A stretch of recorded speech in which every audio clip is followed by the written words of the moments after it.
With the 2023 season approaching and a couple of spots left to fill on the roster, we're going to bring you three prospects that are poised to break out next season for the Toronto Blue Jays. And finally, the Jose Bautista Hall of Fame case. Should he get in? Should he not get in? We're going to give you the probability and whether or not he should get into Cooperstown on this episode of Jays Digest.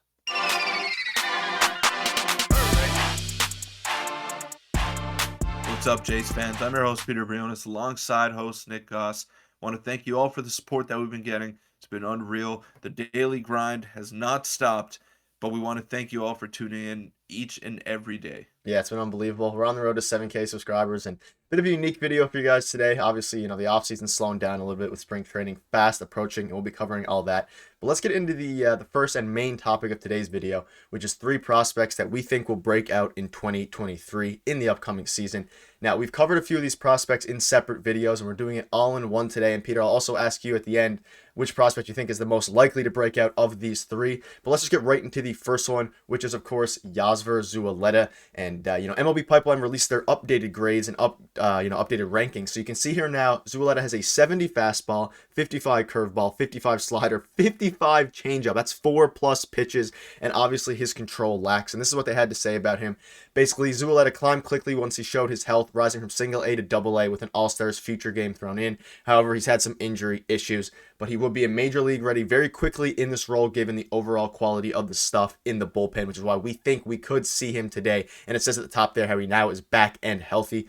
We've discussed him a little bit, Peter. Do you have any thoughts on Zuruleta, if you think he could break out? I think he could be a very useful piece in the bullpen this year. Yeah, I think so too. I mean, it all depends on Nate Pearson as well. I think Pearson is first in line for that final bullpen spot out of all the prospects there.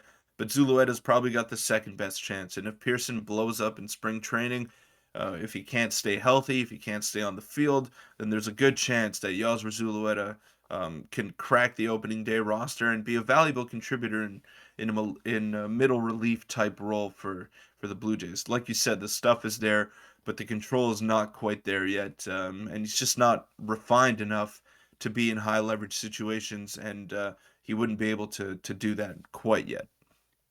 Yeah, I agree, and that's why this spring training is going to be so interesting. So we're going to see all these guys, pitch and kind of fight for those final bullpen spots. And very quickly, you can see his stats here. We've covered this again in the past, but in Buffalo AAA, 3.86 ERA. He's been hovering between 3 and 4 ERA in his times in the minors.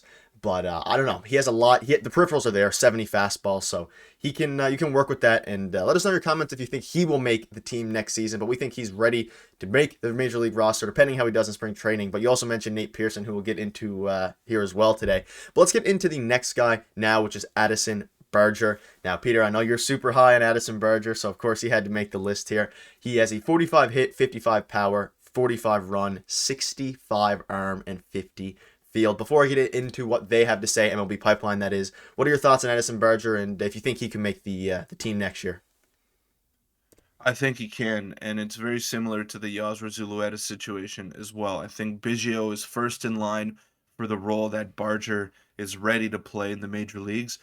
But same thing, if Biggio is not ready or if he just doesn't perform, which he's shown that sometimes he's just not up to it. So I think Barger could easily swoop in and take that job from Kevin Biggio. He's got more power. He's got just as much versatility as him and a better arm. So you can probably put him on the left side of the infield if you ever needed to. So that's good. And those grades that you showed over there, Nick, on Addison Barger, those are from last year. And last year is when he really figured it out. He was the Jays' best minor league player last season, apart from maybe Gabriel Moreno before he came up to the majors. So those grades, I'm sure they'll jump up quite a bit when the 2023 Blue Jays prospect rankings come out on MLB.com. Yeah, and the arm is the big thing with him, and I'll pop this up here now. Barger's arm has been his best tool since his senior year of high school, and while he plays a solid shortstop, he profiles best at third base, where he can really put his throwing to good use. He also has some experience at second base, helping his case as a potential power-heavy utility infielder if he can't nail down an everyday spot at third. And of course, going forward, not just next season, the future of Matt Chapman is a big question mark, obviously for the Blue Jays, and a question mark for Addison Barger because his arm and his tools play best at third base, and that's where we'll be able to get the most value out of him. But again, let us know what your thoughts are on that, and let's move into the final guy, which you also have mentioned in this video, which is Nate Pearson. So we have two screenshots for Nate Pearson. Obviously, he's not on the Pipeline website, so we're just going to use his stats, so far from his brief MLB career, 33 innings pitched. Last year, he had a in 2021, 4.20 ERA in 12 games. And Peter, we haven't really discussed Pearson much, so I guess I'll just get your thoughts really quick on Pearson in general. If you think, obviously, you said earlier that he gets the best opportunity coming forward. So, what are your thoughts on him? Very similar to Yasser Zulueta. I mean, I think he might get a chance just because of the stuff, and he's shown nothing in the past couple of years to indicate that he's ready to be on the team or to indicate that he's ready to contribute at a high level. But how can you even say no to that? 99 to 100 miles an hour, maybe 97 to 98 now for Pearson after all the injuries and missing a little bit of time. He walks a fair bit of guys, so he won't be in high leverage, but he's still pretty young. He's 26 years old, I believe, or Yeah, or something like that. 27, something, yeah, something like that. So, he won't live up to the expectations that he was set for early on in his career as the top prospect in the Jays system. He's not that kind of guy anymore, but he can still be a valuable contributor. That ship has not sailed yet. The starter ship has sailed. Him being an ace of your ball club has sailed, but he can still be a valuable reliever to you just because the stuff is so tantalizing, and I'm excited to see if he can what he can contribute and if he can contribute in 2023. Yeah, I agree. And like the only, major league flashes that he's shown really were in the playoffs against the Tampa Bay Rays for that like couple innings that he pitched. But other than that, he hasn't really shown a whole lot. Control's been a major issue. And I'll pop up his projected Fangraph stats for 2023. They're projecting him to have a .4 WAR with a 3.94 ERA in 71 innings with a few spot starts. Which is, I think that's a fair projection. I don't know. I feel like that would be on the better side of what he does this year. I don't know how you feel about that, Peter, but I guess I'll let you comment now. Do you think that's a fair projection, or do you think he's might be a bit worse or better?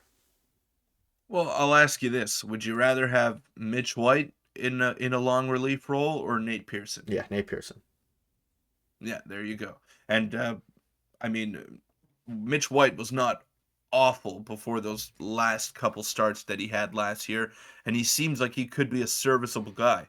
But at the same time, Nate Pearson has potential to be serviceable, but he also has potential to be really, really good. So I think you take your chance with the guy that has more potential. I agree. Yeah, Pearson has the upside, and with a team that could use some flamethrowing, I think they'll give him the chance. But again, let us know, and let's quickly move into our final topic now. And Peter, I'll let you kind of take over a little bit here, which is the will Jose Bautista make the Hall of Fame? We have one screenshot for you all, and we want you to let us know in the comments if you think he will or if you think he should. I'll just pop up his stats and I'll let you talk a little bit. Obviously, he had a bit of a 9-10 year really solid stretch there in his career, specifically with the Blue Jays. But you can look at all of his stats here. Obviously started in 2004 and was really, really good. He had, 6 straight All-Star years. And other than that, he was, slightly below average. But he obviously had some of the best years that we've ever seen as a Blue Jays fan. So what are your thoughts on Bautista? And do you think he will make it or if he deserves to make it given the other names that are in contention? If he was a Toronto Blue Jay his entire career, he would have gotten in. He would get in next year. But he was a negative player before he got to Toronto. He was bouncing around the league. He played for a bunch of teams there. And don't look at what he did after his Toronto days. That's when he was past his prime. But that 7-year stretch in Toronto from let's see here. I 2008 to got the 2018. stats pulled up. Yeah. Yeah, but let's look at when he first had success. So 2010 to 16. 2016, Yep. let's say. Yeah, that was one of the best stretches in all of baseball. He was a top 5 hitter in the game for a good 6-year stretch, and that's very hard to do. But it's not the Hall of Very Good, it's the Hall of Fame, and he was Hall of Fame worthy, but only for 6 seasons, and that's not enough. We saw Scott Rowland get in. He got a lot of flack, but people forget he had 70 wins above replacement, and they were mad that he got in. Jose Bautista had 36.7 wins above replacement in his entire career. Now take that with a grain of salt. The metrics have changed over the years. he gave us some great moments as Blue Jays fans. And if anything sways voters, it's the bat flip. You know, that might be one of the reasons why he gets in, but I don't think he gets in. I'd love to see him go in, but I just don't think it's realistic when you see some of the names that have gotten inducted into the Hall of Fame. Yeah, you basically just said everything I was going to say. Obviously, we discussed it a little bit. He was too poor in his years prior to Toronto to, I think, get in. Maybe he does, which I'm curious to see what you guys have to say about it in the comment section. But the Roland point is phenomenal. He's obviously got a lot of flack, and this was happening on Twitter a lot over the past week or so. People discussing it. And I think the general consensus is he probably doesn't get in. That being said, he had a phenomenal career. I'm very thankful I got to watch him in 2015, 2016, and even all before that. He kind of turned Toronto baseball around in that little time frame. Obviously, they were great in the 90s and stuff, but he kind of like helped turn the winning culture back into what it is today, and hopefully we win a World Series coming up. But very interesting topic. Let us know what your thoughts are in the comment section below, and that'll wrap up this video. Just a 2-topic one today. Spring training is fast approaching, and we're going to have tons of content there, so we're excited for that, and we'll see you guys in tomorrow's video. Thanks.